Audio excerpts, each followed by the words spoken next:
qabtay gudaha garoonka muqdisho madaxweynaha tobnaad ee jamhuuriyadda federaalk soomaaliya mudane xasan sheekh maxamuud.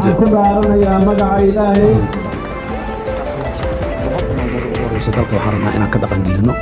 waxa aan damacsannahay ee security-ga iyo political stability-ga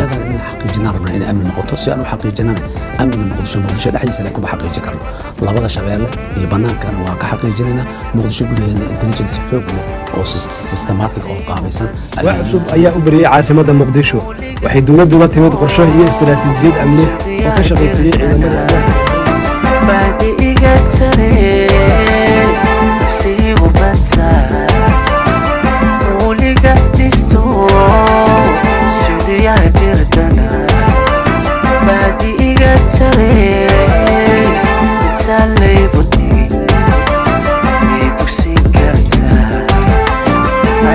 Leave